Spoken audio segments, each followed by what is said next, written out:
Hello on YouTube. I just blew off the intro without you guys. Quite an accident. A technical error happened.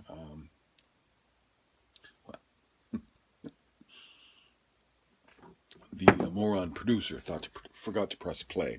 So apologies on YouTube. You missed the whole. You know, just don't worry about it. You didn't miss much. So here we are. The intro music was Billy Joel with Jason Bonham in Philadelphia, May 24th, 2019. That was Good Times, Bad Times.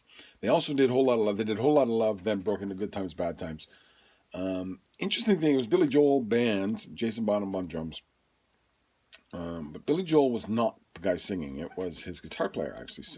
Apparently sings the high parts in his shows. And understood, Robert Plant's high and tough to sing.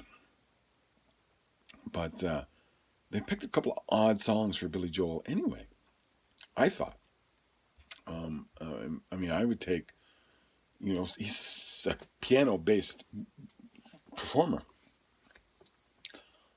Why not blow off Fool in the Rain and, Four Sticks or something like that. And then Billy could have maybe handled the singing too. So, but that's the decisions they made, and I don't get to make those decisions. They never consulted me. Let's put it that way. So, but that happened, May 24th. If you're a fan of royalty, that is Queen Victoria's birthday, by the way. In Led Zeppelin history, 1964. May 26th, 1964. Marianne Faithfull, Mick Jagger's girlfriend at the time, I believe, records As Tears Go By with Jimmy Page and John Paul Jones on The Session. And this comes up in my own history. I don't know if it's the first session they did together or the first known session they did together, but it is an interesting tidbit anyway. On the 31st of May, 1948, John Bonham born. So he would have been 70, 71 this year. Hard to imagine a 71-year-old John Bonham. It's kind of hard to imagine a 70-whatever-year-old Jimmy Page or 71-year-old Robert Plant. Something weird just happened. I don't know about you. I just heard a whole bunch of stuff come up. I don't know why. I don't know what just happened. I got to some of that Billy Joel, and I don't know why I don't know. Apparently, it was sitting in the track, the Billy Joel, Jason Bonham, another part of it. No, I don't know what to make of it. But anyway, John Bonham would have been 71 had he survived. Had he survived his playing career. That was May 31st, 1973. They played the LA Forum and afterwards the infamous Bonzo's Birthday Bash happened after the show. George Harrison was at that show, and I believe that was the one where he suggested something along the lines of, the Beatles only played for 30 minutes. And somebody asked him the difference between the Beatles and Led Zeppelin, and his answer was, geez, we played for 30 minutes, and try to get it, on a good night, we could get it down to 20.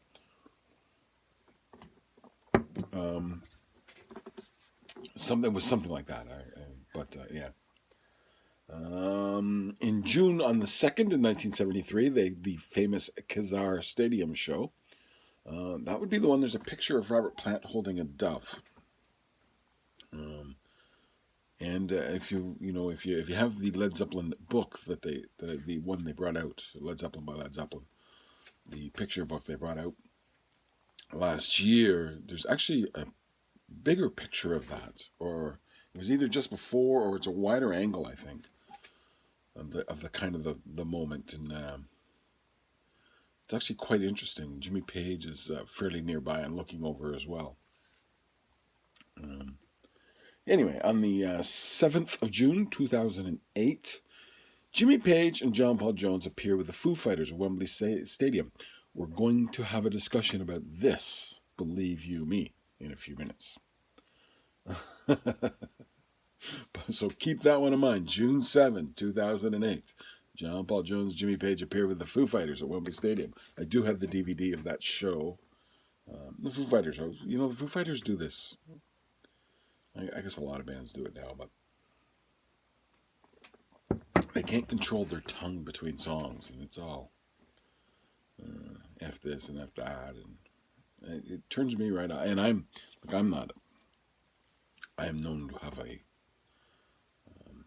known to have a foul tongue at times.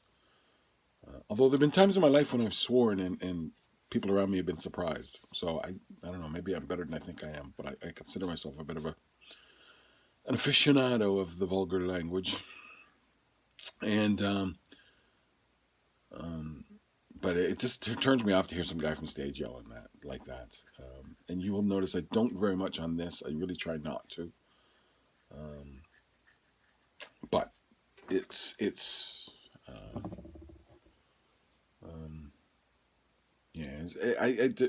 I can't watch the DVD. It's off-putting to me. It's gratuitous. That's what it is, and that's what it bothers me. It's not that I object to swearing, but when it's gratuitous, anything gratuitously done is just turns me off quickly.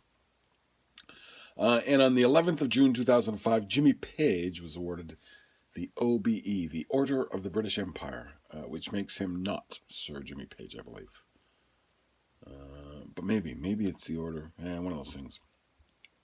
But yeah, so he is a titled Britishman.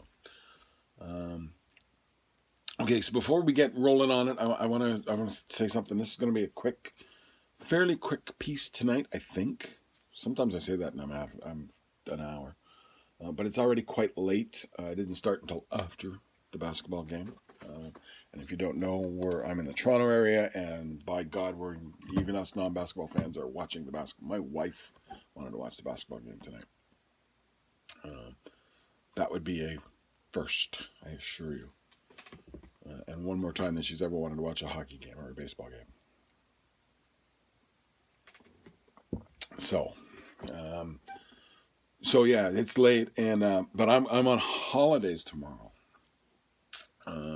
Flying out tomorrow afternoon. And it's going to be a couple of weeks between podcasts. I won't be getting another one done for at least, let's say, 2 weeks from today would be the earliest. And I'm guessing you could wait another 4 or 5 days after that, just while I get my act together. So expect there to be a lag between this one and the next one. And the next one's 150. Ooh, I might have to do something. So I might have to do my research for 150. Let's hear some ideas. Hey, I'm going to be away. Fill up the Facebook page with ideas. What do you want to hear me say or do for the 150? And now that's what I'm going to spend my holiday thinking about. You know that now.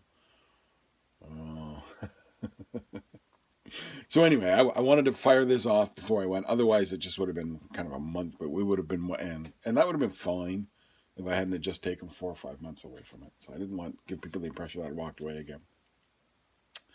So we're going to get this one in, get it done quickly. And that's what we're doing.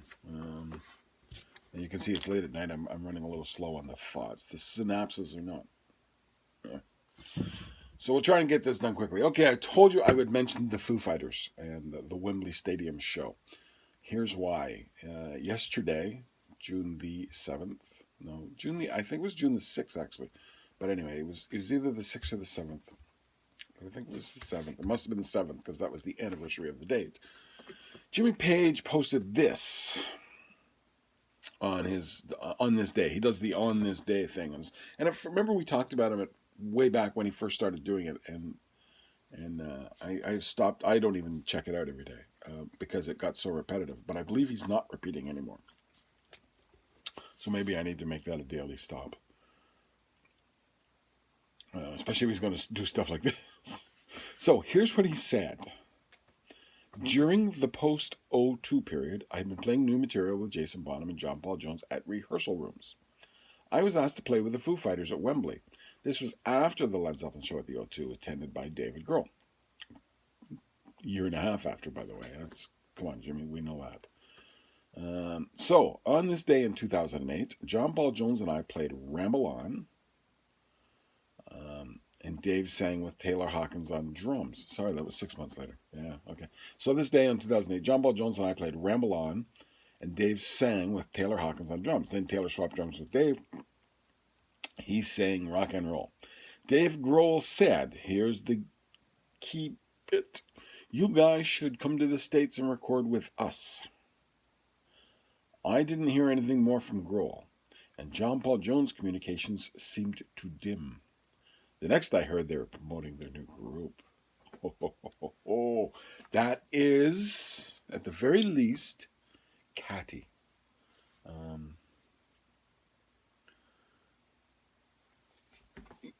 And maybe it's nothing more than that. I don't know, but that is interesting. It sounds like Jimmy Page expected to be in whatever they were doing,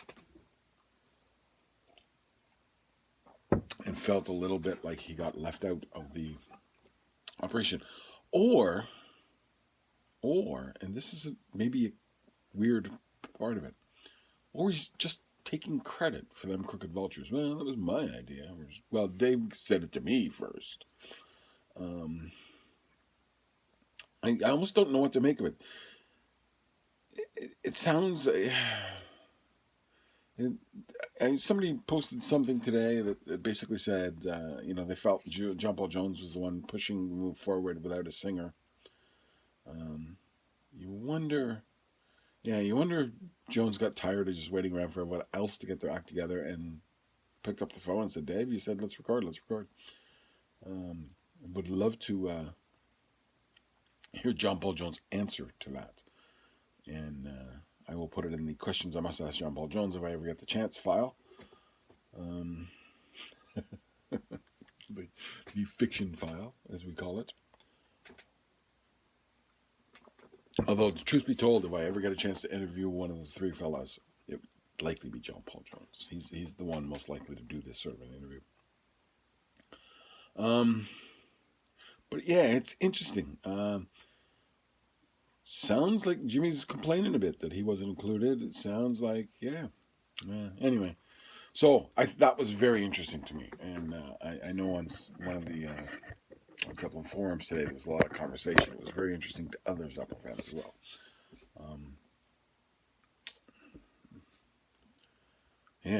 Okay, so Robert Plant now. Now let's go to Robert Plant, who did not wait around for John Paul Jones to call. John Paul Jones is... Ooh, there's a mosquito. If you're on YouTube, I'm waving my hands around. I almost got that mosquito. Robert Plant's playing Ireland in July with his new band, Saving Grace. We talked about Saving Grace the last two episodes, a little more detail last episode, I believe. And forgive me, I can't remember. I didn't know any of the people in it, so I don't remember their names. But it was a bit more Band of Joyish, as I recall. And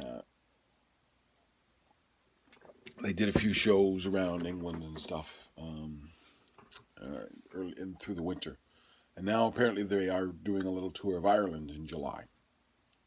So that's kind of interesting. It's interesting that he seems to be... I don't know. He's maybe moving his interests over to this band. I don't know. That's hard to tell. You remember when he started with Sensational Space Shifters? It was also supposed to be a Band of Joy album. And he was in the studio with the Band of Joy at the same time as the Sensational Space Shifters. And there was a lot of kind of back and forthing between the bands. It seemed... like he was in the studio with Band of Joy. And then there was a lot of talk. There had been pictures on the internet. And then all of a sudden this other thing came out. All of a sudden he's touring with these other guys. And then they went off and did an album. And the second Band of Joy album never did appear. And question to ask Robert Plant, put in the old Robert Plant file. Also known as Really, Really Fiction file. So now he's got the Saving Grace. You wonder if Sensational Space Shifters is winding down. a bit. And I would think you'd wonder if it's done. Except they're doing a tour in the fall, a fall tour in the U.S. So now all those guys have other gigs and stuff, right? So maybe when Roberts tamps things down, slows down. Okay, I got to back off for a bit. They don't have the Led Zeppelin catalog, the royalties from the Led Zeppelin catalog rolling in, so they kind of need to keep working, you know. And so it just naturally starts dissolving at that point. You wonder if that's maybe something that happens. Robert tries to get everybody together, and they're going, I had to keep working. And of course, bands just run a course, right? Bands do run their course. They're all very creative people. The guys in the Sensational Space Shifters, and Robert Plant is the king of that band. No matter how talented they are, or how much input he tries to give, at the end of the day, this is what song we're doing, fellas. Hey, fellas, you better learn the Lemon song because we're playing it this month.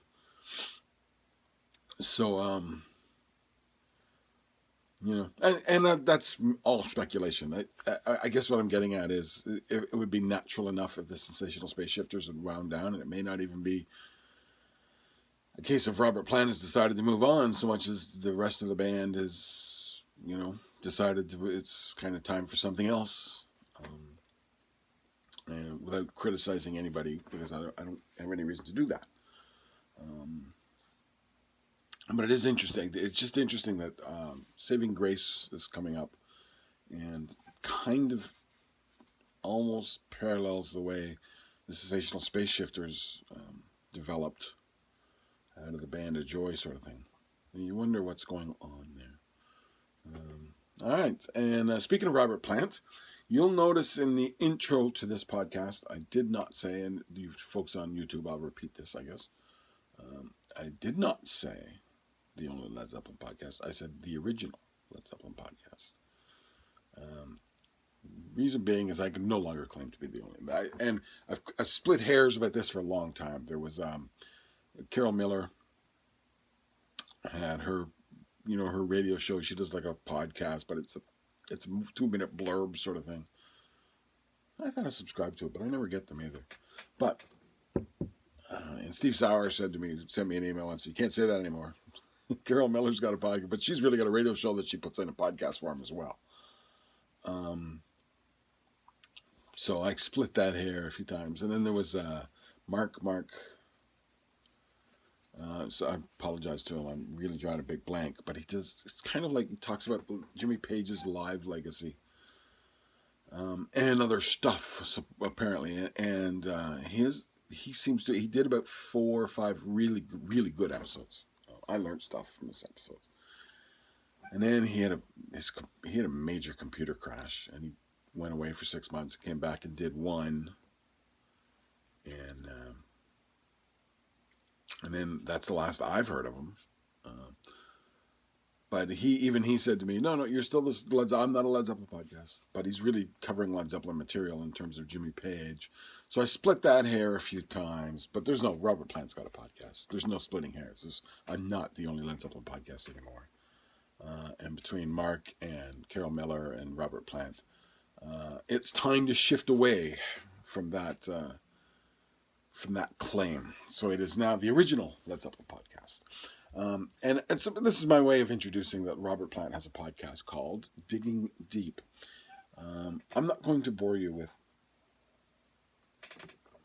repeating what he said, mostly because I don't remember very well. I kind of had it on when I was out for a bike ride, enjoyed it. He's just telling stories about songs. He's talking about the songs specifically. Some songs he liked, some songs he didn't think worked well. But he's just kind of telling little stories about the writing of the songs, the people around him. Probably the disappointing thing was he kind of mentions names. Michael Lee, for instance, the drummer that he played with in a solo band as well with Page and Plant. who's now passed quite young a few years ago. And he mentions, says he's I've had the privilege of working with a number of really good drummers. Of course, John Bonham and Michael Lee is the other one he kind of mentions. Oh, and he mentions Phil Collins. So fair enough comment. And then he kind of moves on from it. And love to hear more information about Michael Lee. I'd love to hear him talk a little bit about him. Love to hear him talk. He's had so many people that he's collaborated with over the years, since post Led Zeppelin, that it would be nice if he picked one or two of those guys every episode and told us a little about them. Told them, and not tell tales out of school and not talk about what, road life or something, but how he met them, what his impressions of them were, what he loved about their playing. That sort of thing, and maybe stuff we wouldn't know or stuff you've got to hear, when he does this in that song. That's, stuff we wouldn't pick up necessarily, or stuff that he particularly liked about playing with them, or, quirks of their personality that made them an interesting person. That would have been neat if he's going to do this sort of thing. He seems like he's going to stick to talking about the songs, but even then it wasn't depth. It was... he just kind of talked about, oh yeah, we did this song, we got these people in, and it didn't work, so you may be like more, where did the idea come from? How did it get written? And that sort of stuff. There was a little bit of that, but I thought it was, it lacked depth. I think is probably the best way to put it. It was not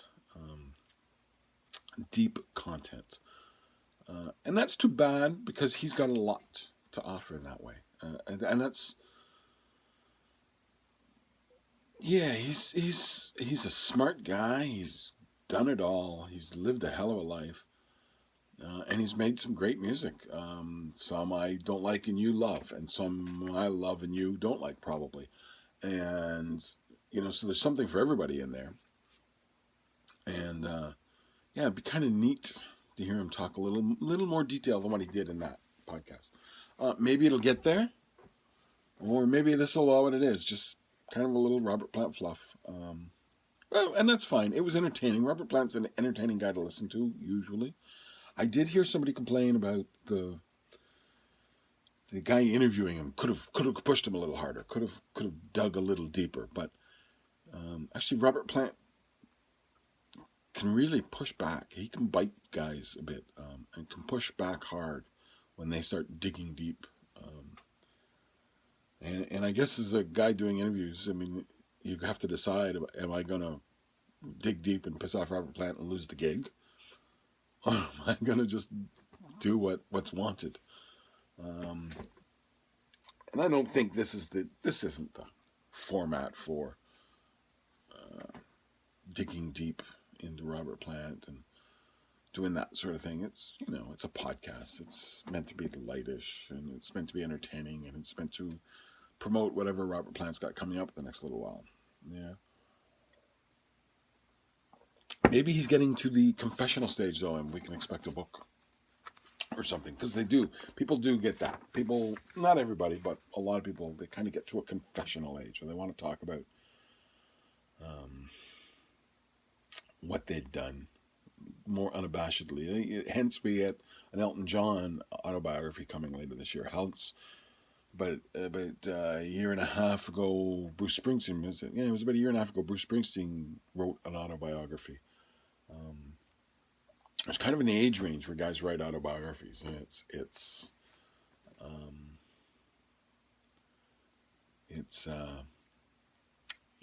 they get to that. Robertson Davies called it in one of his books, the confessional age. I think that's appropriately so. So maybe this is indication that Robert Plant's getting to the confessional age, and maybe his version of confession is going to not be a book but a podcast. But we'll see how it develops. I will be listening to it, and if he says anything really interesting. But the problem is, look, if you're people listening to this podcast are podcast listeners, And so if you're interested in Led Zeppelin, then you're going to listen to Robert Plant's podcast. There's no point in me coming on and telling you what he said. If you're interested in what he said and didn't listen to the podcast, again, it's called Digging Deep. Wherever you get this podcast, search Robert Plant Digging Deep. It'll come up, I'm sure, and you can listen to it. And it wasn't long. It was about 20 minutes, so it wasn't a long podcast. And it was entertaining. It was good. It was entertaining. That's all I would say. All right. The old from my collection of Led Zeppelin stuff, mostly for the YouTube people, this one. But here we go. Led Zeppelin 2, the sheet music book, the song book. Now, this is original. I bought this used at a flea market in or about 1974-5. This baby is original. I'm sure of it. Yeah, copyright 1969. Yeah. And you can see it's a little roughed up, and paper-wise, it's not. The printing is different than it would have been even 10 years later. I have Into the Outdoor book, and you should see the paper on that compared to this. The printing changed a lot through the 70s, and then into the 80s, it changed a whole lot more. But you can see, so it's got all the songs in piano format. You can see the two staffs if you're looking at it. A treble clef and a bass clef, for those who don't know this stuff. And it's got the notation written out in standard music notation. It does not have tablature, for instance, which guitar players use consistently now. It doesn't exist in this book of any kind. People weren't really doing it in those days. Kind of the 80s when tablature. And the only thing I had seen until the kind of music magazines in the 80s started doing it was, I had a songbook that was the complete Led Zeppelin. And some solos were given in a format they would write out underneath the staff of music. They would write out the music, and underneath they would put like a fraction almost. But it would be, let's say, string fret or fret string. I think it was string fret though. So it would be 112, 110, 18, 112 again, and you could kind of pick out what the notes were indicating. A little simpler, and that had that on Since I've Been Loving You. And what was the? I kind of remember one of the acoustic ones. It did the same thing, and there must have been others. Those are the two I specifically remember. Bron Stomp is the second one, by the way. I don't have that book anymore. I got lent to somebody when I was about 17 or 18 and never saw it again, as happens with it. And, you can't complain about that stuff as a musician, as a guy who plays, because I have some books that I know belong to some other people that that just happens, So there you go. There's Led Zeppelin 2, the original sheet music book, in reasonably good shape, by the way. I wonder what that's worth. I bet you it's worth $5 or $6 now.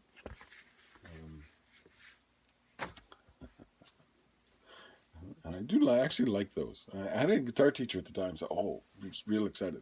I collect those, and I wish I'd have found more now that were of that era, right? The early '60s, '70s, late '60s, early '70s, and not just Led Zeppelin. If you find more of those kind of books, you could have obviously done so. The flea market had lots, but it's the only one I think I picked up there.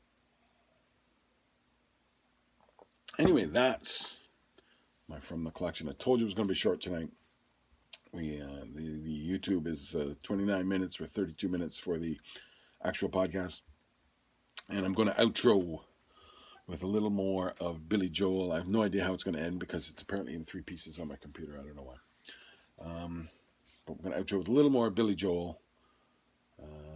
But that's it for Ramble on Radio, episode 149.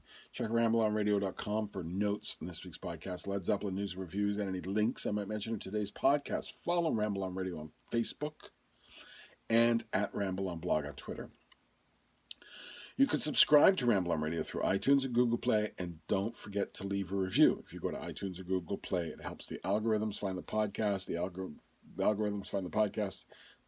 It moves it up the various lists. It helps other people find the podcast. You can listen on Stitcher Radio. Download it from I Am Brian Dammit on Podbean. You can also get those particular